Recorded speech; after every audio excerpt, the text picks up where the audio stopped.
hate the texture of your hair? Who taught you to hate the color of your skin to such extent that you bleach to get like the white man? Who taught you to hate the shape of your nose and the shape of your lips? Who taught you to hate yourself from the top of your head to the soles of your feet? Who taught you to hate your own kind? Who taught you to hate the race that you belong to? Don't let anybody make you think that God chose America as his divine messianic force to be a sort of policeman of the whole world. God has a way of standing before the nations with judgment, and it seems that I can hear God saying to America, you are too arrogant. If you don't change your ways, I will rise up and break the backbone of your power, and I'll place it in the hands of a nation that doesn't even know my name. Be still and know that I'm God. Welcome again to Street Talk. My name is Ahmad Shakaraki, and on Street Talk we deal with political, social, and economics here in Michigan, the U.S., and abroad. Now joining me tonight, Dennis Burnside, Charles Thomas, Paget Maynard. Okay, man, we got a lot to cover, but we want to keep putting these great ladies out front. You say you had a lady you want to talk about today. Yeah, I've got two I want to talk about from the Haitian Revolution. Okay. Two key women. One by the name of Abriela Toya, who was actually captured and enslaved by the French in Africa. Okay. But before she was captured and enslaved, she was part of the Hoya people, and she fought in military formation. Okay. And that military formation she came out of came to be known as the infamous Amazon women. Oh, okay. Because what they did, they decided when they were fighting the enslavers that they would march with the men up front and the women in back, okay, just to get more bodies and make the enslavers feel like they had a larger resistance out front of them. And actually they had women in the back, and it turned out these women were bad. They were fighters, and they became world renowned as the Amazon. That's where the name Amazon. That's where it comes from. Amazon woman. And she ended up being captured. She came to Haiti and soon met Dessalines, Jean-Jacques Dessalines, who was the leader of the Haitian government after it won the revolution. And she actually taught him hand-to-hand combat and knife fighting. So she was an indispensable part of the Haitian Revolution. Wow. Another woman I want to talk about is Cecil Fatima. Okay. She was enslaved as a housekeeper, okay, and cook, but she had intimate knowledge of plants and pharmaceutical benefits of these plants. She was also a Vodun priestess, which nowadays they call it voodoo and everybody's scared of. It's just African spirituality. That's all right. it is. Yeah. And with this knowledge, she helped set off the Haitian Revolution. They had a ceremony called the Bois Carmen ceremony, and she was part of the leadership there with Bookman. We've talked about Bookman before in the show. And at that ceremony, they sacrificed an animal, they did their prayers and libations, and they started off the revolution. And one of her sayings was, and she created the Haitian flag. Okay. And one of her sayings was, don't wrap yourself in this flag, do something. Actually go out there and do something. So at this ceremony, it said that she became, her body was taken over by the goddess Arzulu, who was a African goddess. And after that ceremony, that night, the Haitian Revolution started en masse all throughout the island. And within 1 week, 1,800 concentration camps, aka plantations. 1,800 concentration camps, and over 1,000 enslavers were already dead. So these two women helped create the very first government ever formed by formerly enslaved peoples anywhere in the history of the world. The African descendant Haitians in the Haitian Revolution, who again defeated the French twice, the Spanish once, and the English once, all to establish the first formerly enslaved government, democratic government anywhere in the world. Something to be proud of. We should know more about that. Yes. I'm going to talk a little bit about Miss Ida B. Wells. She was born about 70 miles from Memphis, Tennessee, in Mississippi, and her people moved to Memphis, Tennessee when she was 6 years old. And before 1900, she said that she witnessed one of the most brutal things that she would ever come into. She said that in 1906, said that these white people riding around on horses, just shooting black people. And she lived in Memphis, Tennessee as long as she could, because she was out from the time that she was little to the time she got old enough. Her thing was she would see black men being hung, you know. So she worked on that. Yes, she did. She worked on that, and she had to leave Memphis, Tennessee, and went to Chicago, where She made lynching a national issue. yeah, yes, definitely did, you know. And she went on to Chicago, where she continued to work on that. And in fact, she was one of the people that helped put the Chicago Defender. yeah. Yeah. But one of the things she said that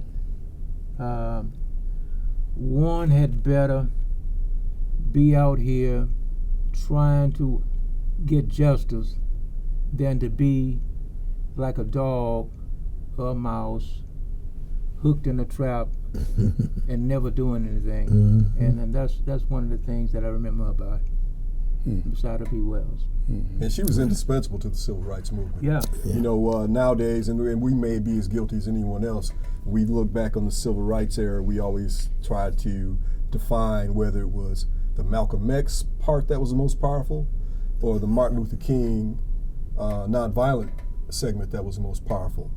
But Ida B. Wells lifted both of them up because she went in front of the Senate committees and testified about lynching and the injustice in the South.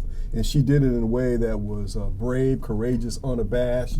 She didn't bow her head and scratch her head. No. She didn't smile when there was no joke. No. She didn't look stupid when nobody asked her anything. She went directly to where they lived and told them about themselves, right there in the U.S. Senate and in the newspaper articles. When she got ran out of Memphis, it was after one of those powerful editorials she did on the front of her paper about what this lynching was. You know, the inhumanity of it and the barbarity of it and the injustice of it. And they ran her out of town because you know the message was starting to get out nationwide. So you're absolutely right, Ahmad. So she had run for her life? Praise. Pardon? She ran for her life?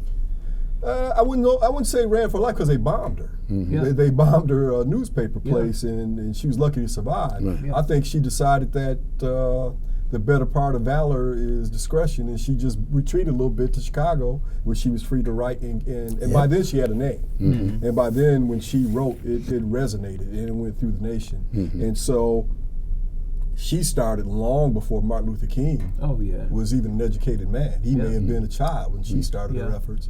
And same thing with Malcolm X. So as much as we look back on those two men and think of them as the father of the civil rights movement, we should look at women like Ida B. Wells as the mothers, or maybe even the grandmothers, because without them, a lot of this wouldn't have been possible. Unfortunately, we tended to look at the men. Women were still kept in the background, and therefore nobody would have associated them with the civil rights movement. You're right, but you know that's one of the reasons we were trying to highlight them. Yeah, because the women and you know most people don't know, but the women were the backbone of the family of all of these things in history. Well, it's part of the African tradition. If you go back to our ancestors and you look how the family unit was operated, the family came down through the mother side of the family. You took the mother's name. It was a matriarchal society. women were not seen as less than. Women were not seen as less powerful or less significant or less godly. Right. Yeah. And I still don't see. The original history's originally Holy Trinity, which was just a way to explain to the masses the wonders of creation, had three figures, the Holy Trinity. Yep. It had the Father, the Son, and the Mother. Yeah. It didn't have no stupid Holy Ghost. Right. It had the Mother. Yeah. It had Asar, Set, and Haru. And that was a way to teach people about the circumstances of their existence here on this planet and how we came to be on Earth and where we stood in the universe. It was a scientific, mathematical, and philosophical and moral story, all embedded in there. And again, it's not possible without the woman. Right. Right. Because to get the son, Right. You got to go through you the have to have a mother. Right. Yeah. Right? Yeah. And so this is all part of the African tradition. So I would say, there's a saying that, in fact, it's an African proverb, the hunter is always glorified in the hunt unless a lion lives to tell the story. Yeah. I'm butchering the proverb, but it's along that line. Yeah. And here we are in the United States, 400 years of living here, and many of us have become as misogynistic and male dominant as our European oppressors. Yeah. And we should not forget who we are. Yeah. And where we come the from. strength of the family, the strength of our people comes through the woman. Yeah. Right. Yeah. Padre, we happened to witness last week. 15-year-old father bought him a gun. 15 now. Oxford. Oxford High School. Yeah. Father bought him a gun for Christmas and everything. 15, not even out of high school. And the thing is that just from what I've been reading and what they've been saying on the news is that the parents were there before he went out and killed these other kids. Yeah. And from what I was reading, they, he's okay and everything. And when they leave, he takes the gun out of his backpack and go and kill these 4 kids. Was it 4? Yeah. 4 dead. And 7 wounded. Yeah. Well, what's happening here, man? First off, the parents were irresponsible to buy that type of weapon for a 15-year-old. He can't even legally go and get one on his own. Right. So that was irresponsible. A 15-year-old with documented emotional issues. Yes. He has serious emotional problems. And then the mother is texting him, LOL, I am not mad at you. Just don't get caught. Wait a second. It's okay to do this as long as you're not caught. So if they didn't catch him, these people would have died and nobody to pay the price. And what she was joking about, what he got caught doing, he was shopping for ammunition on his phone in class. In class. After having written a note saying that there's blood everywhere and I don't want to do this and somebody help me. The kid's struggling. He's crying out for help. Yes, he's crying out for help. They see all this, they call him into the office and the parents slough it off like no big deal. Yeah. Now, and they leave him they refuse to take him out of school. The next point here is the school should have some sort of culpability here. Could agree more. Because if the parents didn't want to take him, the school, I would say, should have called the police to take him home or to CMH, mental health. They should not have allowed him to go back to class. Right. Knowing what they know. So that's an issue with the school too. And I know there's some talk about investigating the school to know how they fit into this. Yeah, but see, there's a pattern here. The same thing happened to the man in Wisconsin, the little boy. The parents dropped him off and put him in harm's way. And she didn't get incarcerated or anything. I mean, she was the problem, not the boy, but the same situation here. And these people went into hiding you know, it's going to happen again because they teaching their children at a young age to do these horrific crimes. Life doesn't matter. Yeah. And you know, Chuck, you reminded me of something when you brought up the Wisconsin case, because there's a nexus between Oxford, Michigan, and Kenosha, Wisconsin, and that's Trumpism. Both sets of parents were Trumpanzees. Right. You had the mother take this boy out for celebratory beer after he shot up and killed two people. Three people killed two. Yeah. Mother took him out. He's 17 years old. Yeah. Took him out for a beer with QAnon type cats, right? This woman here in Oxford, Michigan, had written an open letter to Donald Trump, and it was the most profane, illogical, stupid thing you'd ever read. But part of what she said was, "You can grab me by the pee anytime you want to," and going on and on about how we got to get rid of these immigrants and illegals and all this madness that they talk over there. Meanwhile, the problem is right there in her own household. In both cases. Yes. In both cases. They're raising little murderers because of their attitude. And we shouldn't be surprised. They fetishize guns. They make them easily available. They speak on the Second Amendment as if it was written in stone the way they interpret it, which wasn't interpreted that way at all until 2004. No, it wasn't. And now we've got a problem where the nation is awash in guns. Trillions of rounds of ammunition have been sold in the last couple of years.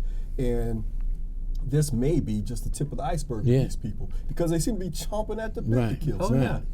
Well, like you said that about the iceberg, their mentality. Yeah. These folks are going to do more and more of this because take the two political parties we have, the two main parties, Republicans, Democrats. Have you heard anything about coming from the Republicans about what is happening? What we heard so far? Oh, Rittenhouse he did a great job for the country. We got to offer him an internship so maybe he can do some more good. Senators fighting, congressmen fighting. I'll wrestle you for him. So what are you saying? Man, go on out and kill people. You're okay. We're going to pull you in. You belong to the camp. And then take the parents. And we got to understand parents have a grave responsibility. If I buy my child a powerful gun, right? An assault weapon, drive him so many miles away to this place, another state, and for him to go and ask somebody, would you like me to protect your property? Nobody invited him. He went there inviting himself to protect the property. Now they're saying, well, it's protect yourself. You know, you got this is about protection. I got to protect myself. Wait a second. If you as a minor, incidentally supposed to be doing schoolwork, he should have been home studying. If this student were at home doing his studies, he wouldn't be over there with a gun. He wouldn't hurt anybody, nor any chance of him being hurt. Well, so the mother is responsible. Well, he get off. The thing is that, as Dennis was saying, you look at a bunch of these places in Michigan, Wisconsin, and all the rest of the places, and it's a lot of these little old places where, you know, it's nothing for a parent to give their son or daughter a gun, you know, at 12 and 18 years old. No, but that is, they can only have and use these guns with the parents present, and these were usually for going hunting. What he had is not a gun for hunting. No. Doesn't matter. It doesn't matter. No. The way it is now, what Rittenhouse had was an AR-15, which is what you carried in Vietnam. It's called an M16. You know, that's what you carried in Vietnam. It's made for killing human beings. Exactly. And his illegality, if you want to call it that, was more of a violation of rules, not law. So the fact that he was illegally carrying a firearm was one of the charges that was brought against him initially, and the judge just dropped that. Well, that's another story with that judge. Yeah, the judge needs to be on trial too. Well, you know, to the judge's credit, to give the judge's position, I should put it that way. The prosecution didn't bring it up. Right. It wasn't even an issue for them. That's how endemic these things had become. Where people like me who hate guns, I got a couple of them now. And probably go get another one because it's the society we live in. It's going to pot. Yeah, I mean, you got to have one now. Yeah, I mean, every month somewhere they're having a gun show. Yeah. And they are flocking, these white people are flocking to these gun shows. Oh, yeah, they have one. They have one in, what is it, Holt? Mason, they do have them over in Mason area too. I don't know where they have because you wouldn't catch me in there. But, you Because know. they might get that little fantasy, oh, there's one there. Yeah. Get them, Lee. Yeah. I see him, Cody. Nah, I ain't going to be there. The thing is that people out here now, and you know, I have this argument with a couple of people all the time. Well, it's getting better. To What's me, getting better? They want to say that the situations, you know, for as people getting along. To me, just to me, They to think me, it's better? yeah, yeah. To me, things are worse now than they ever been, because, you know, 50 to 60 years ago, you know, we had this thing, and then the 60s when we was doing all this fighting and everything, but we kind of like, okay. But the cultures weren't awash in guns. Right. That's the difference today. Yeah. Attitudes haven't changed. Right. You know, guys used to use the fist. Yeah, man. Now, guys decide, man, I can't hurt my hand. It's easier to pull a trigger. Right. Yeah, why right. should I get on the ground scuff? Yeah. But I can just pull the trigger. Yeah. Yeah. That's You the know? attitude. Yeah. Right. You know, going back to this Oxford situation, the parents go on the lam, Yeah. right? Oh, Yeah. All right. They got a 15-year-old boy fighting for his very Yeah. life, Yeah. right? They like out. Yeah. I see Yeah. you. Yeah. Good luck to you. And they're gone. Yeah. And the speculation, I have not heard this confirmed, but the speculation is they couldn't get across into Canada because they didn't have a vaccine card. Wouldn't that be the most ironic thing you ever heard of? Yeah. Yeah. These Trumpanzees trying to make an Yeah. escape. They And couldn't didn't get the away shot. because they listened to Trump about not getting the Getting the vaccine. shot, yeah. They didn't have proof of vaccination, Right. so they couldn't get across Right. the border. Right. Now, I hope it's true. 'Cause Yeah. I'm like, That's I how was ignorant. cracking up, man. That's how ignorant they are. Yeah. But And you then, know, but you know, the funny part is, not only could they not get across the border, they were willing to go, and they were willing to tell their son, "Hey, baby, Yeah. Yeah. good luck yeah, to you, yeah, because yeah. mom You know? and pop's got to make a future Yeah. for herself." Right. well, now they're in the can. Yeah, Well, all three of them in the And same all cell. three of them in the same Yeah. prison. And Same jail. And the Yeah. lawyer claiming, well, they was going to give themselves up. They Yeah. I was like, Right. Yeah. Well, that was the premise we were hearing. You talk They about are the go- admission of guilt. They are going Yeah. to submit, yeah, and they'll be on. They would have a hearing and blah blah blah blah, whatever else. But instead, the idea for running was they had to protect themselves. They were trying to protect themselves from, I guess, the mob that would be on them. well, So, I don't know. That might be their reasoning, but the idea was they were running to get away from. I think what it was what it appeared to be. It was Yeah. an admission of It guilt. is what it was. Yeah. And they was bouncing. Yeah. Yeah. They was getting out of Yeah. town. Well, you know- But what scares me is there's other parents out there like that. oh yeah, Oh, yeah. yeah. That's Million scary. million of them out there like that, you know. Yeah. But- Chuck, the unfortunate thing is, too many of us still hold on to the do the right thing. Right. And I'm not saying not to do the right thing, don't get me wrong. But you hear, oh, well, it's my right, my Second Amendment right. Yeah. That's not what the amendment is talking about. It says militia. Yeah. And no one man is a militia. Right. So- but you know, as Dennis was saying, that changed in 2004. 2004, because before then we had all these, you know, other things, you know, before you could get guns and everything. And at one time, the National Rifle Association. Anyway, NRA. They was more sensible, but after 204, they got crazy, man. People went going to stores, buying up the guns and things. Right. And Why? They was offending. Why? Criminals. Why are they buying them up? Fear.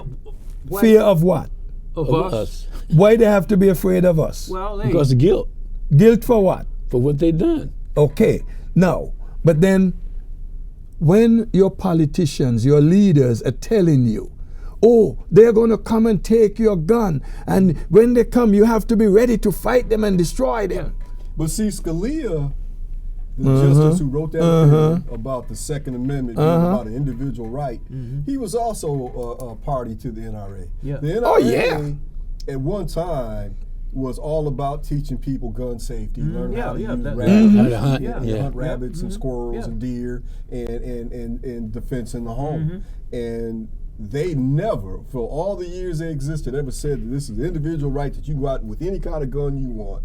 No regulations apply. It's your constitutional right. That didn't come until Scalia gave permission to come up with that crap. But what they did, they just started buying off politicians. Yeah. Oh, man. Yeah, lobbying. That's why you can't, up to now, nothing is being said. But, you had these guys being filmed on yachts and helicopters and private jets, and the NRAs living like ballers. Oh, yeah. The law came down on them. The new attorney general in the state of New York has brought a major suit against them. They tried to leave and move to Texas. Yeah. Yep. And she said, and the court said, no, you can't move. Right. You can move if you want to, but the case is going to be held here in New York. Yeah. And so the NRA is nearly bankrupt now. It is bankrupt. And I think the influence that they have over politicians now is going to wane in time. But wait. But the damage has been done. The guns are out here. Right. The Supreme Court has moved so far to the right, they can't even see left. Right. And you think it's ever going to be a chance we can get sensible gun regulations No. and background checks and things like that? No. Probably not. It never. Even though the NRA is in the situation it is, look at these puppies, puppets, how they're still holding on to the string and allowing them to pull them around. They can't even stand up. Look, just same way they're doing to Trump. For Trump, rather than for Trump. Bowing to him like some ridiculous puppies. Yeah. They show their ignorance.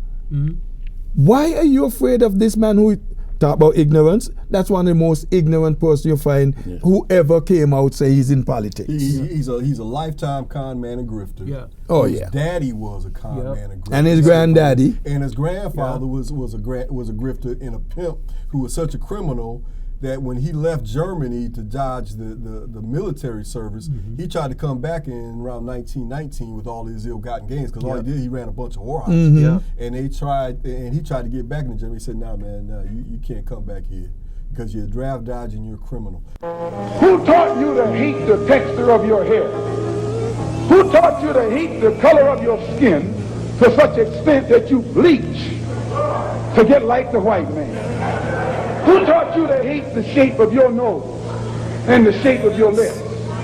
Who taught you to hate yourself from the top of your head to the soles of your feet? Who taught you to hate your own kind? Who taught you to hate the race that you belong to? Don't let anybody make you think that God chose America as his divine, messianic force to be a sort of policeman of the whole world. God has a way of standing before the nations with judgment, and it seems that I can hear God saying to America, "You are too arrogant. If you don't change your ways, I will rise up and break the backbone of your power, and I'll place it in the hands of a nation that doesn't even know my name. Be still and know that I'm God."